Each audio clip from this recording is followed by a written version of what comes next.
Hai, apa khabar semua? Dalam perkongsian kali ini, kita nak borak pasal satu benda yang sangat penting untuk mana-mana organisasi, iaitu visi.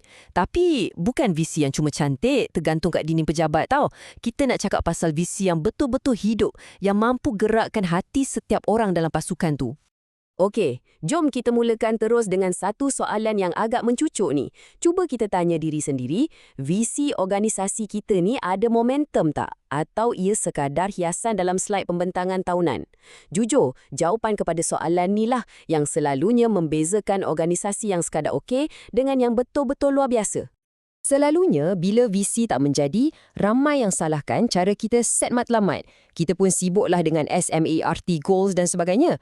Tapi kan, isu sebenar dia tu lebih dalam. Isunya bukan sama ada matlamat tu jelas atau tak, tapi adakah visi tu cukup power untuk buat orang rasa nak bagi lebih?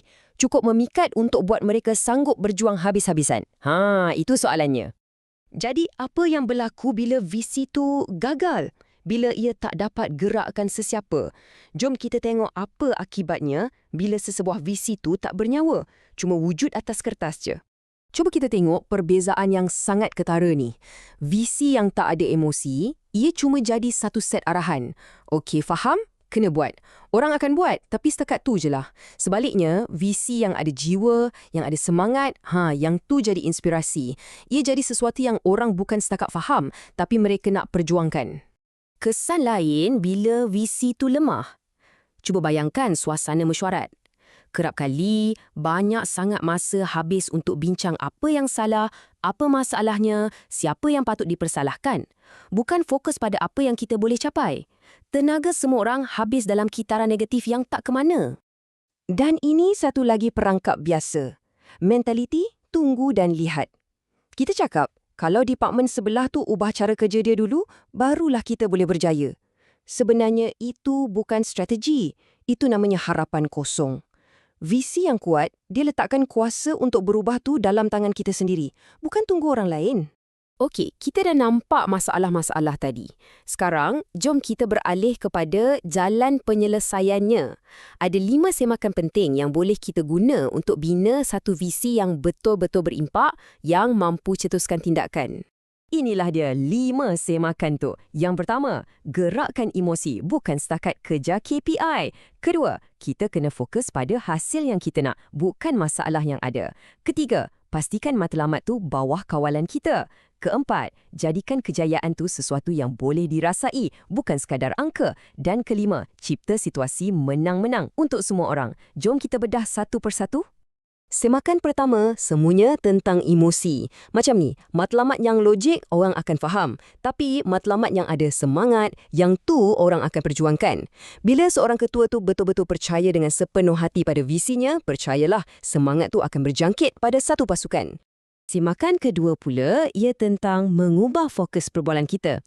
Daripada asyik tanya, apa masalah kita? Seorang pemimpin yang hebat akan tanya, apa sebenarnya yang kita nak capai? Dan kalau kita dah berjaya nanti, macam mana rupanya kejayaan tu?